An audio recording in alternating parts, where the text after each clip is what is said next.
É isso aí, meu povo. Então, chegou o tão famoso, tão esperado programa O Sagrado Podcast. E hoje nós temos diversos temas que são bem interessantes. Ifá e Candomblé, uma conversa religiosa realmente necessária. Algum dos senhores se disponibiliza aí primeiro? Eu posso vir junto? Posso vir na frente, na verdade? Quem vai? Pode ir. Vai lá. Deixa eu começar. Boa noite a todos e a todas, Borobó e Boxixê. Um abraço aqui para o meu amigo Felipe Jacó, meu amigo Neto Jazili, lá do Maranhão, que está assistindo, a minha querida irmã de santo, querida amiga de muitos e muitos anos, Deise Lúcide, Deise Jomolu, sempre carinhosa, sempre amorosa, sempre generosa para comigo. E meus agradecimentos aqui aos meus abures, ao Henrique Almofaiá pela presença e pela parceria aqui ao tocar esse programa aqui mais uma vez. Na verdade, nós sabemos que existe toda uma ignorância, um arco de ignorância gerado em torno de Ifá, mas isso é proposital. Isso é, de uma certa forma, até mesmo um ato defensivo. Porque muitos babalorixás e muitas ialorixás temem, eu já ouvi isso, inclusive, várias vezes, temem perder os seus filhos de santo para os babalaôs. Então, a gente precisa, antes de tudo, dizer para os pais e mães de santo que nós não queremos os filhos de santo de ninguém nas nossas casas.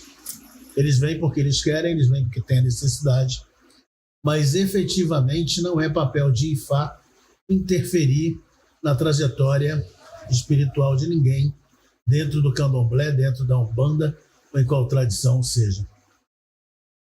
Esse é o primeiro aspecto que é importante pontuar. O segundo aspecto, quando o Rafael Zamora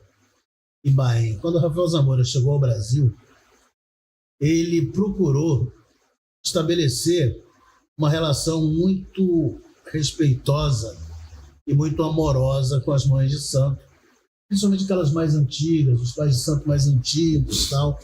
Havia aí essa visão estratégica do Rafael de que o candomblé estava aqui já constituído há séculos e não era ele que ia chegar chutando a porta e impor uma nova tradição.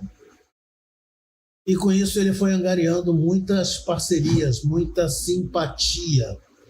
E enquanto ele viveu, isso se deu de uma maneira sem grandes tensões, entre setores do candomblé e setores de Ifá. Com a passagem de Rafael para um outro plano, isso se perde de uma certa maneira. Primeiro, a passagem traumática que foi a de Rafael, aquele impacto todo que aconteceu da sua morte, fez com que Ifá, naquele primeiro momento que estavam num processo de expansão, se retraísse. As pessoas queriam entender o que estava acontecendo naquele momento. Então houve uma retração, houve um olhar para si mesmo, para suas próprias casas. E depois, quando começa a haver novamente um processo de reabertura, aquelas bases de diálogo que o Rafael já tinha estabelecido e que eram deles, os sucessores não mantiveram, e os que vieram de outras ramas também não conseguiram constituir. Depois disso, começa a vir uma leva de novos babalaôs, esses sim, oriundos do candomblé, vindos principalmente de casas maiores, casas matrizes, casas significativas aqui na cidade do Rio de Janeiro, ou no estado do Rio, e aí buscam preservar o laço com a sua própria casa, mas ampliar essa relação de Ifá com o candomblé. E esse momento, eu acredito que seja o momento que está acontecendo até os dias de hoje.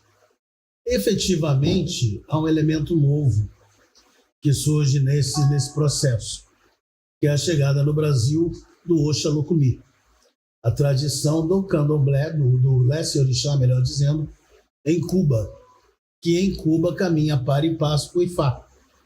Você não tem uma casa de Oxa separada de uma casa de Ifá.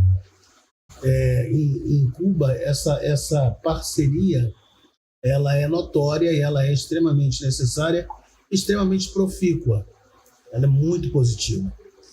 Como aqui nós acabamos por reproduzir tudo que acontece em Cuba, aqui acaba se criando também as casas de Oxa e Ifá, e com isso há um certo afastamento dessas casas, desses sacerdotes que mantêm essas casas de Oxa e Ifá, distantes do candomblé. E aí começa a haver novamente um novo processo de fechamento, né? Um novo processo de introspecção com relação a Ifá. Mas nós que somos da linha ligada ao candomblé, né? Ou somos casados pelos-orixás, ou somos filhos carnais, ou somos ligados efetivamente à casa de onde nascemos, como ogãs, como sacerdotes do candomblé e tal, e a gente mantém esse laço, a gente não permite que isso se rompa em definitivo, e atuamos até mesmo como defensores, né, de um diálogo extremamente necessário entre Ifá e candomblé. Por quê? Porque entendemos que Ifá e candomblé se complementam, tal como Oxa e Ifá. Eles se complementam e podem muito bem caminhar juntos. Orixá é orixá em qualquer lugar, independente da liturgia, independente da norma. Então, pode ser cultuado tanto no Oxalocumi, quanto no candomblé, quanto no batuque, ou em qualquer outra tradição existente no Brasil que cultue efetivamente o orixá. E essa parceria, esse diálogo é algo que nós buscamos manter e efetivamente talvez esse seja o aspecto que logo de cara é o que mais nos une, que nós três como indivíduos, como sacerdotes que somos, né, por causa dessa compreensão e esse olhar que temos dessa necessidade, dessa parceria de Ifá com o candomblé. Agora, passo a bola aí pro Fangio, pro Flávio, se quiserem. Vai tu, Flávio? Vou eu. Urubai Bochechê, que Deus abençoe a cada um de vocês, Olodumare abençoe a cada um de vocês. Valeu, galera. Ifá e candomblé, né? Uma discussão bem legal para se falar. Muitas pessoas falam que o Ifá vai atrapalhar o seu candomblé. Mentira. Ifá vai agregar na sua vida. Ifá é inteligência, a gente até brinca dizendo inteligência, força e assimilação. Ifá é conduta. Ifá é a palavra de Olodumare através dos Odus Ifá, no qual nós, babalaos, interpretamos com as bendições de Orumilá para que a gente possa trazer aquilo que é melhor para você, para agregar no seu conhecimento, agregar nas suas condutas, agregar na sua vida. Então o Ifá, ele serve para o candomblé? Serve para a Umbanda? Serve para o batuque, como o Maburi falou? Serve. Ele serve também para você que é budista, para você que é mormon, para você que é de qualquer religião. Então por que separar e dizer que não, você vê Ifá, você tem que ir para Oxalocumi, não, você tem que fazer outra coisa, não, você tem que largar a sua Umbanda, a sua Quimbanda, ou o seu candomblé, o seu orixá, porque você vê Ifá. Não tem nada a ver uma coisa com a outra. Ifá é destino, é destinatório, é a sua vida. Quando você se inicia a Ifá, você vem e conhece o seu destino, você encontra o porquê do seu karma na sua vida, para que você entenda quem é você. E aí sim, você vai interpretar melhor, a melhor forma, né, que o Babalô vai trazer ali, é o teu destino, e você vai entender melhor por que você passa por aquilo, por que você passa por isso, e com isso você vai entender melhor como lidar até dentro da sua casa de axé.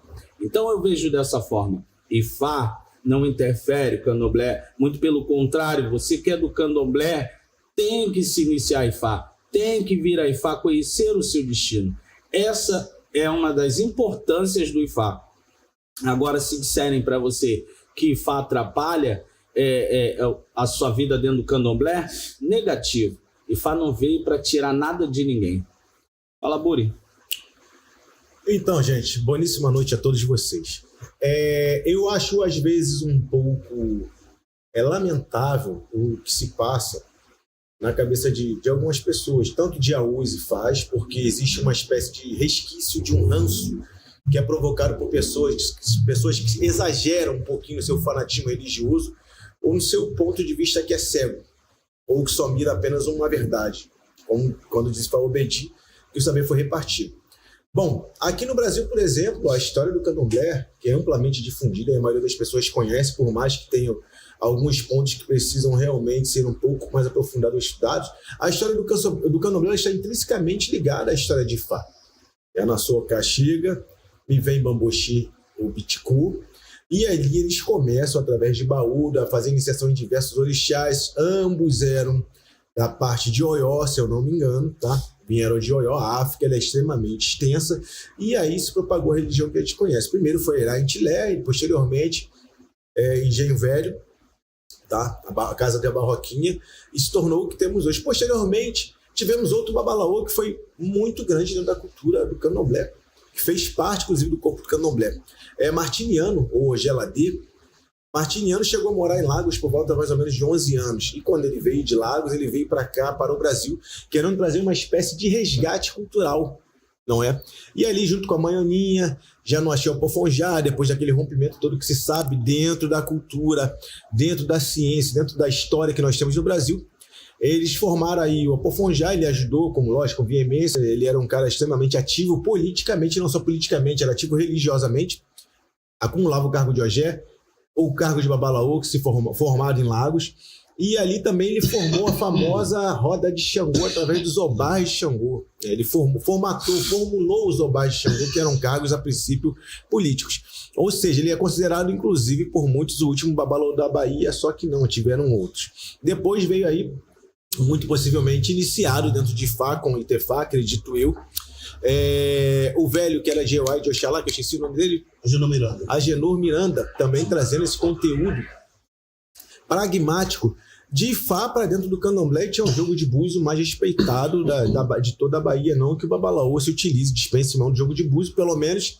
em nossa tradição nós jogamos Opelê e Ifá tão somente quando não manipulamos Obi e não manipulamos os I15 Ifás, Adelê Ifás. Então existe hoje a Ifá, chegou agora, gente, a gente precisa ser elucidado que Ifá, na verdade, ele é tão gerador e fundador do candomblé quanto o próprio Ixexé Labau, o próprio rito tradicional iorubá que chegou no Brasil junto aí, lá para a década de 1700, para os anos de 1700 e pouco e 1800. Foram chegando os negros de etnia iorubá, enfim, vieram trazendo orixá afinco para o Brasil, porque 1560, ali por volta de 1560, 1540, veio chegando o negro banto.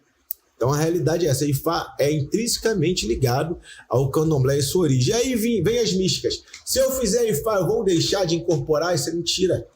A pessoa deixa de incorporar, ao menos na minha tradição, se ela se tornar aí Babalaô, se ela der o segundo passo. Primeiro é o Orumilá, primeira mão de Ifá. Tanto a Icofá, nossa PTB, que é baseado no do Ifá, o Dimeji, da tradição de Ekiti. Tá? Por isso não tem uma quantidade de Iquins como tem o próprio nigeriano, está explicado, o Odimeji, e o Aofacan, que tem uma mão de Fá. Posteriormente, se tornar Babalaô, por ser um sacerdócio intelectual, por ser um sacerdócio onde a pessoa precisa só estudar, não existe a necessidade de transe e incorporação. Então, esse tipo de situação, para quem incorpora, ou a gente cessa essa conexão que a pessoa tem com transe, ou a pessoa não faz Ifá. Tá bom? Bom, essa história, vou ter que deixar de cuidar meu Exu. Henrique, meu amigo, tu deixou de incorporar com algum Exu até hoje, depois de se iniciar a Ifá? Primeiramente, boa noite. Mujubau Ambobu, Abaemi, Aburemi e Oremi. Quero agradecer pela oportunidade de estar aqui me expressando, né, mostrando um pouco da minha história e daquilo que eu aprendi ao longo dessa trajetória. A gente ainda vai falar sobre muita coisa durante essa noite, né? Vai ser uma noite bombástica para muita gente, mas de forma alguma, meu Ojubona, de forma alguma eu deixei de cultuar meus egos Axebó, e muito pelo contrário, para serem entendidos muito mais com as explicações que Ifá me deu após a minha iniciação. Olucó, Abá, Babalorixá, Henrique Omofaiá, tu jogou algum santo fora? De forma alguma, muito pelo contrário. Eu passei a cultuar e adorar os orixás exatos e benéficos para o meu caminho e para o meu êxito na vida. Tu jogaste búzio fora? De forma alguma. Eu aprendi, passei a aprender e me aprofundar mais nos conhecimentos através do Merim de Logum, que eu recebi depois da minha obrigação de Obaene Oriatê. Ifá para você foi benéfico? Está sendo até hoje. Durante toda a minha história, eu posso dizer aqui com toda a propriedade que Ifá salvou a minha vida. Bom, como vocês podem observar, está falando de um legítimo Babalorixá iniciado numa das casas mais antigas, inclusive a primeira casa, que é Engenho Velho. Não é? Falando a respeito de como Ifá age e como ele interage com Ifá para a vida dele de forma muito particular, muito própria. Então, aquelas pessoas que têm medo ou que acham que a palavra de uma única pessoa, talvez opressora, talvez queira ser dona do destino, que fala que Ifá e Candomblé existem arestas, quando não existe aresta. Existe, obviamente, adaptação. Qualquer religião, em qualquer parte do mundo vai se adaptar ao seu local, ao seu dia a dia, ao seu tempo. Da mesma forma que o Ifá afro-cubano acabou por se adaptar para a realidade ocidental aqui das nossas Américas, tá bom? E essa primeira... Vai falar? Rapidinho, porque no meio dessa coisa vem uma pergunta bem interessante em relação a Ifá e Candomblé, que existe muita gente também que deixa de vir a Ifá, por exemplo, principalmente pai e mãe de santo, que acha que vai perder o Ogã para ser babalaô. E veio uma pergunta dizendo assim, no caso, a pessoa que é rodante, se tornando babalaô, deixa de entrar em transe, né? Quer falar? Bom, na nossa cultura, na cultura do Ifá afro-cubano, sim. Deixa de entrar em transe, ainda porque o que chegou para os antigos, para os abás de Cuba, é que o canaruço, cada rei no seu quadrado. Por que eu gosto do Ifá de Cuba, Flavinho? Talvez seja o caso do Marcelo, talvez seja no meu caso. Porque nós, como babalaôs, a gente não acumula, nem toma, nem rouba a vez do Henrique, que é pai de santo, que é babalorixá. Porque se a pessoa precisa fazer santo, e Ifá indica, as pessoas precisam iniciar santo, a gente vai mandar para o Henrique, vai mandar para a Suami, vai mandar para qualquer babalorixá de confiança que esteja próximo a gente, ou que a pessoa mesmo pergunte por um milagre, ou que já seja da casa dela, enfim, para que se inicie em orixá. Essa é a verdade. E é bem interessante essas perguntas, porque, por exemplo, tá bem interessante esse bate-bola, esse bate-papo, porque as pessoas têm essa curiosidade. É igual, por exemplo, o Ogã que virou babalaô, ele tem que parar de tocar tabaco?